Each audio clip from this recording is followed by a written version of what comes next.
जो आज तप सफल हुआ है वो किसके कारण हुआ? पति पत्नी के दोनों के एक ही विचार। लेकिन सत्यकेतु नाम के राजा और उसकी पत्नी के विचार एक नहीं है। प्रताप भान की मां की विचारधारा सत्यकेतु पति से मिलती जुलती नहीं है, दोनों में बिखराव है, अलगाव है। आप कहो इसका प्रमाण दो, रामचरितमानस में तब मानने को हम तैयार हैं, नहीं वैसे तो शब्दों में आप कहो तो हम कैसे माने, लेकिन मैं प्रमाण दे रहा हूं, बहुत ही सटीक प्रमाण है। और आप अपने घर में जाके बालकांड में ये प्रमाण खोज लेना। वैसे तो मैं बता रहा हूं, लेकिन घर में जाकर के आप ही खोज लेना, बालकांड में पढ़ लेना अगर विश्वास ना हो, और नहीं तो मैं प्रमाणित बात कह रहा हूं। सत्यकेतु अपनी पत्नी के साथ गए थे नैमिषारण्य वन में। जो गए थे तो नारी समेत गवन वन कीना। मनु जो है अपनी पत्नी शत्रुपा के साथ गए वन में, नैमिषारण्य में। अरण्य मानी वन होता है, वन में गए, तपस्या की। लेकिन कभी भी सत्यकेतु ने अनुभव ही नहीं किया ये कि मेरे साथ में मेरी पत्नी मेरा सहयोग कर रही है, कभी उसने अनुभव नहीं किया। लेकिन मनु जी ने हमेशा शत्रुपा का सहयोग लिया और शत्रुपा जी ने सहयोग दिया, और दोनों की एक ही विचारधारा, धर्मयुक्त वातावरण, उसकी परिणति हुई कि निर्गुण ब्रह्म सगुण हो गया।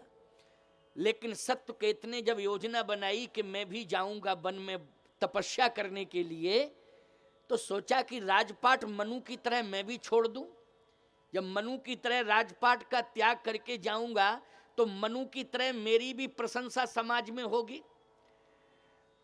एक दिन निश्चय कर लिया सत्यकेतु ने कि मैं राज्य छोड़ रहा हूं। सोचा कि पुत्र को बुलाऊं और कहूंगा पुत्र से कि राज्य ले लो।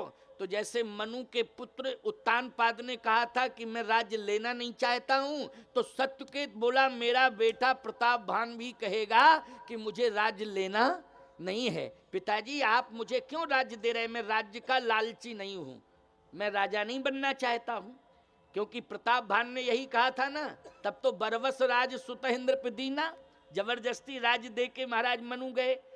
तो जैसे ही सत्यकेतु उदास हुआ, उसने कहा कि अब मैं राज्य का त्याग कर रहा हूं, तो पत्नी बोली पहले राज्य दो तो कहा बेटे को बुलाओ। और जैसे ही बेटे को बुलाया तो सत्यकेतु ने कहा कि बेटा राज्य ले लो। तो बेटा बोला मना कब किया था? पहले ये बताओ कि हमने कभी मना किया हो।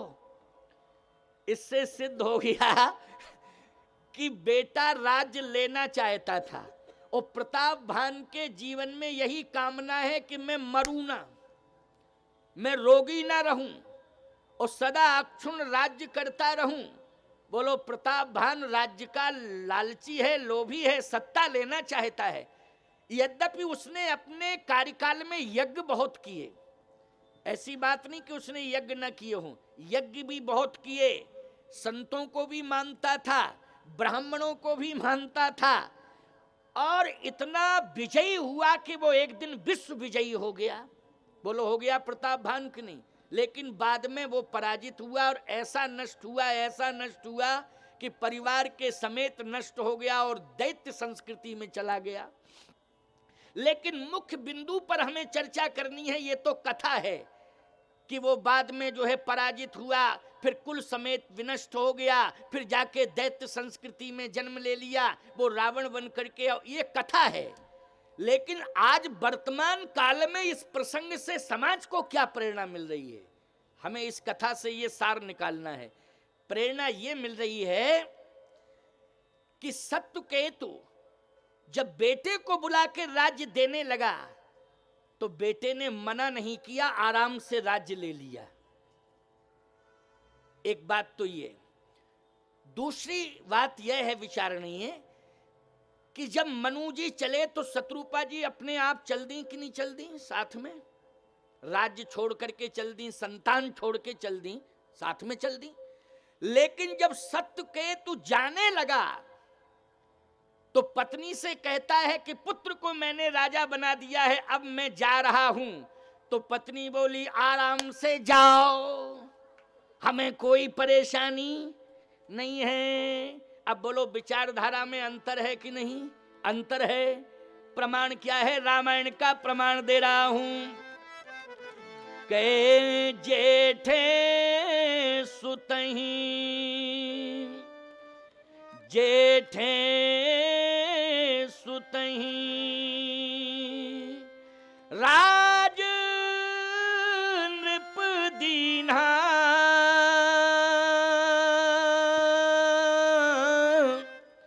ओ हरि हित आप गवन बन कीन्हा।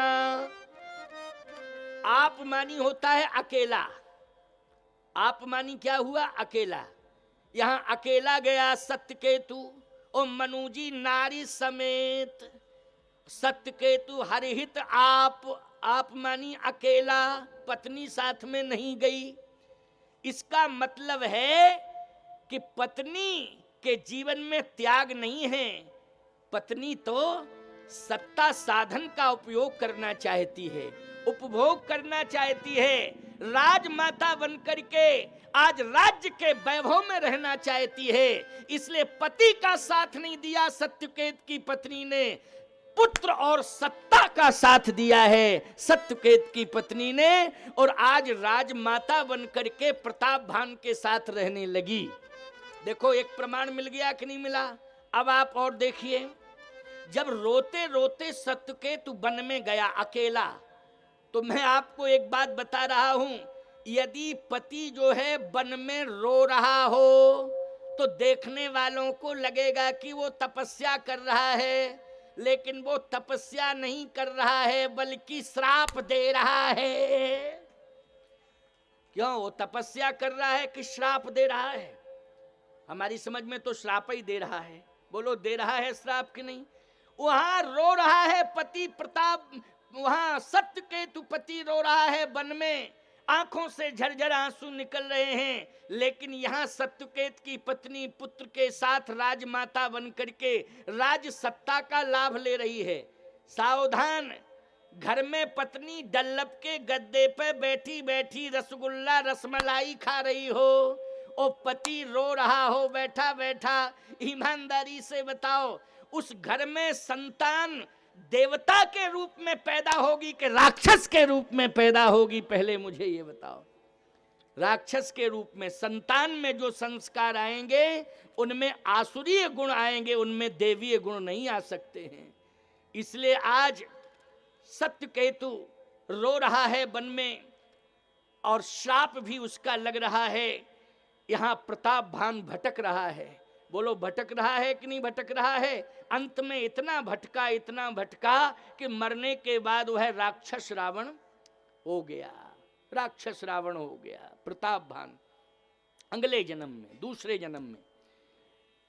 पत्नी जहां पति के अनुकूल चलती है, पति धर्म के अनुकूल चलता है, उस परिवार में संतान श्री राम जैसी हो जाती है।